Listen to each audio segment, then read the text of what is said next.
What is up, guys? Hefs here, and today I'm going to be teaching you how to build this barn. Now, let's get into this. So first, you're going to want to build up your first pillar by 6, then across by 5, then up by 6. As you've seen here by my wonderful enderman, that each individual pillar as we're going will be highlighted with a little number on it, so you know how much you're building up by and across by. You can repeat this process to both the right and the left of this middle column, this little middle area. Like such, it's just a repeating pattern going all the way across. Then you're going to want to do it on the opposing side, going off on the side using the exact same dimensions.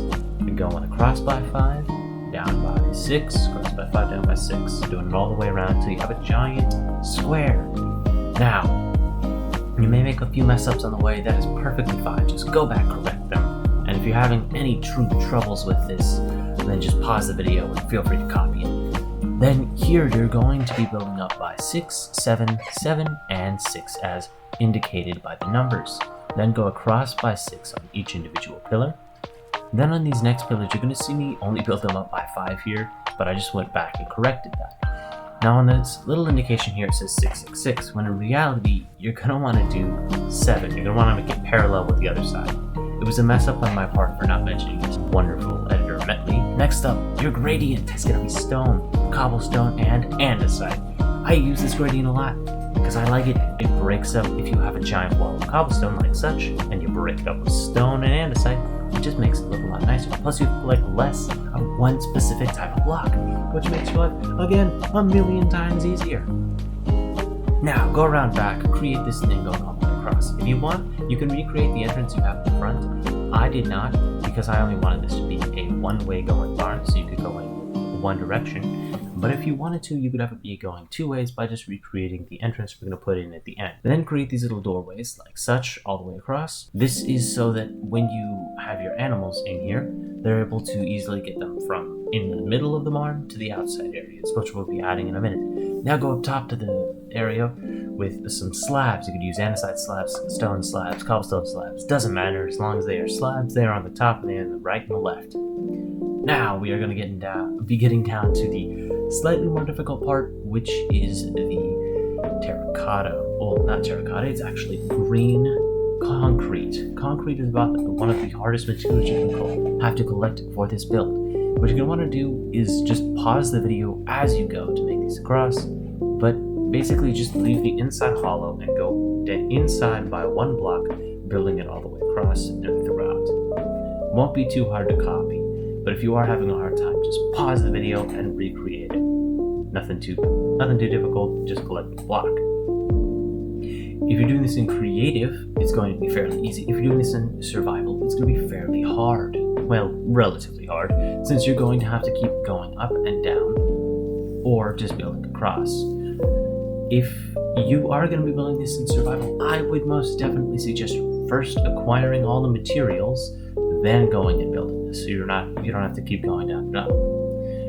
Now we're going to be adding these little bits on the bottom and tops. These are just little details to break up the logs going across on each side. You're going to put slabs on the tops and bottom, then trapdoors to the left of it, and then trapdoors across. Then in your andesite walls, you could also use cobblestone walls. I just chose to use andesite as I like the material more at the time. You could also use stone walls, doesn't matter, just as long as there's some form of gray and they are a wall. Put them on both the top and the middle part.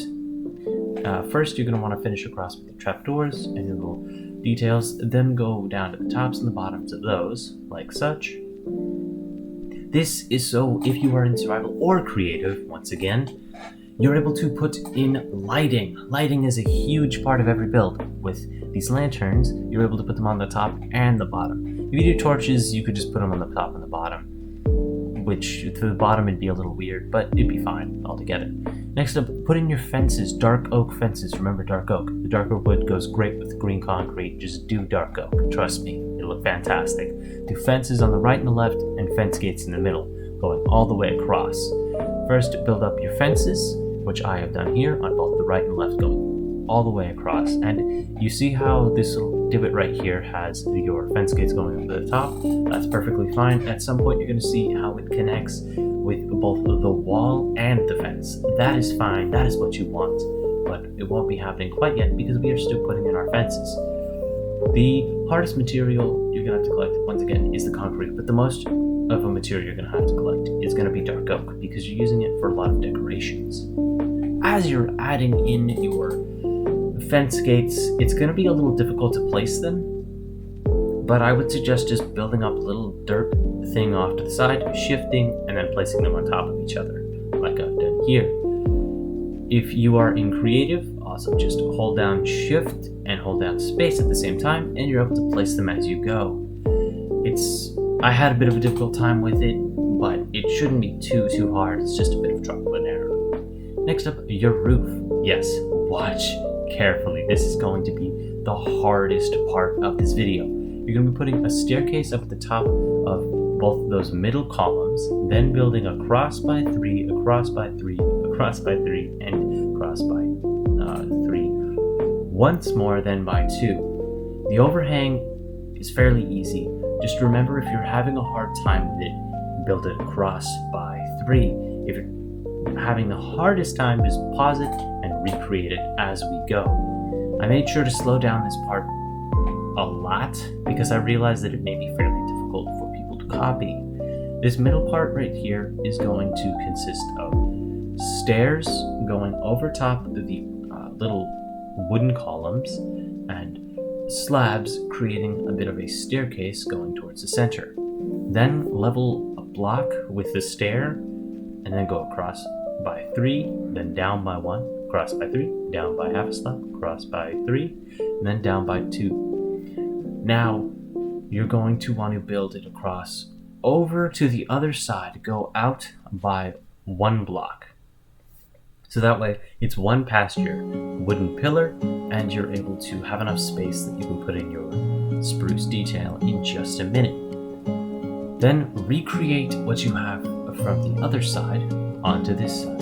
It should be fairly easy. If you're having a hard time, yet again, just pause the video. I say this a lot because some details are going to be fairly difficult to copy as I'm going, since I'm building fairly quickly. And if you're having a hard time with it, let me know in the comments. I'll be sure to fix it up. Yep, fill in with spruce planks, then with spruce. Well, first you want to fill in with spruce planks, then spruce slabs, then spruce planks, and then spruce slabs. Basically, have your spruce part match up with the dark oak on the edges. That's the easiest way to do it. You could also do it all the way across with just slabs, but I would suggest switching between slabs and the actual planks. It will make your life a million times easier in terms of actual work required, but it's fairly easy, just a matter of collecting a large amount of this block. Not going to be the hardest thing in the world. Then, as you are going across with your differentiating spruce planks and spruce slabs, you're just going to continue to match it up. Now, you're going to be saying, well, Hefs, what about those little parts where the green shows? As you saw me there, pop a trapdoor on top of it, you won't even be able to notice it anymore from the ground.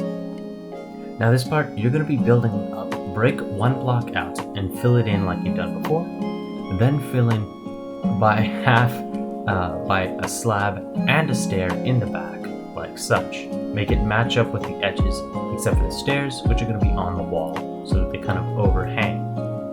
Then take the time to fill in your your slab on the outside, so that it goes in rather nicely, just to create a bit more of an arch. That way it just looks a lot nicer.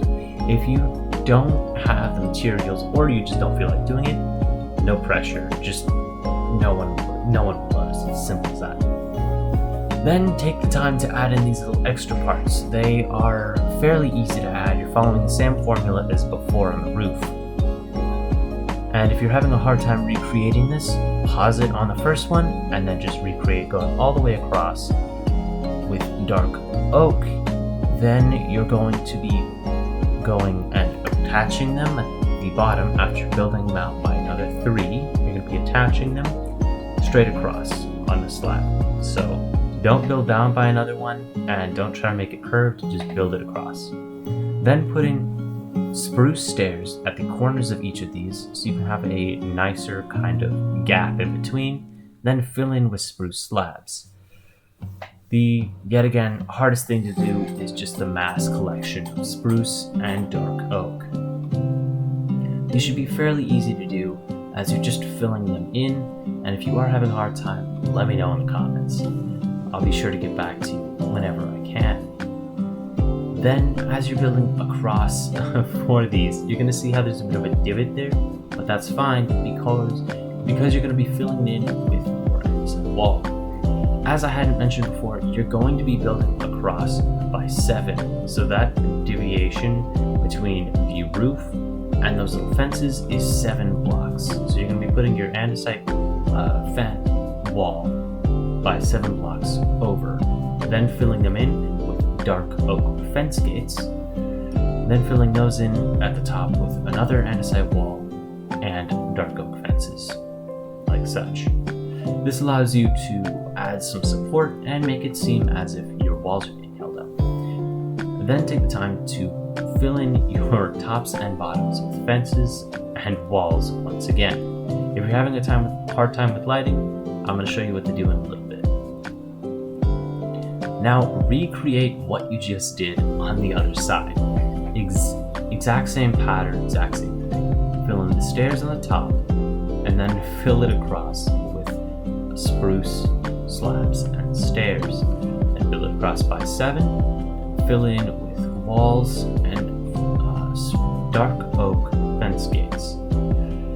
Yet again, as I said before, the hardest thing to grab is the materials because it's just a pain in survival. But if you're doing this in creative, it's going to be fairly straightforward and easy since there isn't too much deviation between what you're using in this build. Then recreate it going across by 3 times, a total by 5 blocks on each, so that each of the dark oak lines will line up with columns, so you're not going to be going over by anything, which should make it fairly easy for copying. Then go across on the inside the same way you did on the other side with your dark oak and andesite walls on the top and bottom. Then here I noticed that there was a bit of a lighting problem, so the way to fix this is just by putting spruce plank, spruce slab, and a spruce trapdoor. That way you have a bit of an arch and you can fill it up with some light, so that way there won't be any monsters spawning on the top of your barn. If you have a problem with this at any point, just let me know. I'll be sure to address it in the future.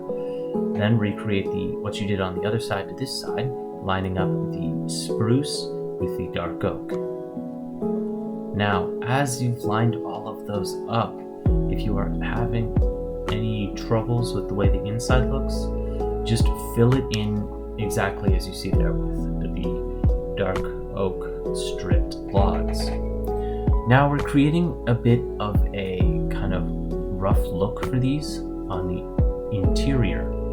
You have 2 choices actually. You can completely ignore this as it is purely extra, or if you really want your barn to look fantastic, go ahead and add this in by putting 1 more layer of spruce planks on the outside, just going across, and then putting trapdoors on the bottom. This is once again so you have another fantastic arch. It adds more shape to the build and it gives it more pop.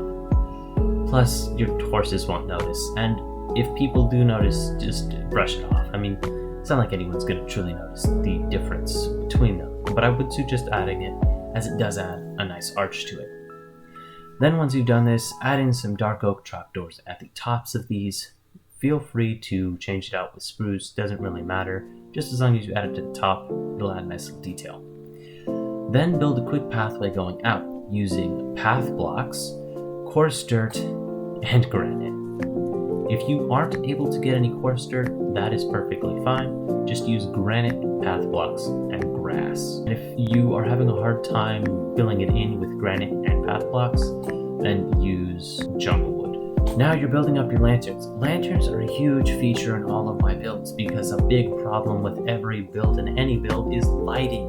And I want you to be able to go from your house to this barn with no problems.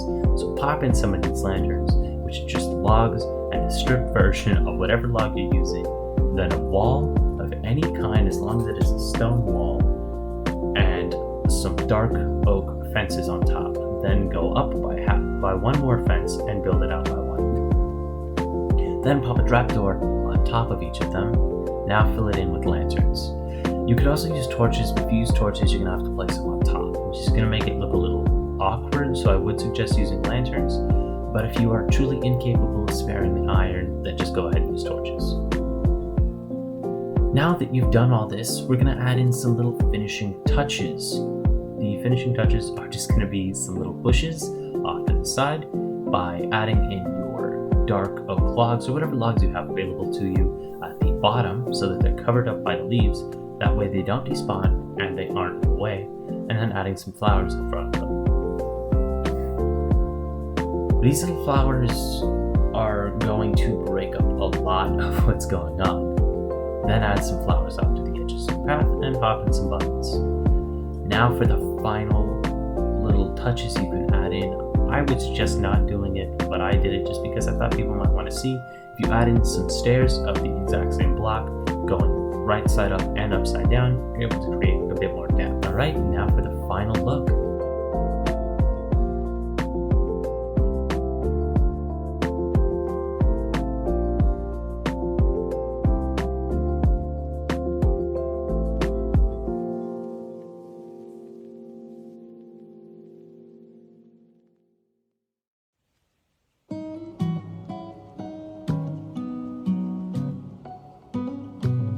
Please do like and subscribe. See you next week. Have a good one.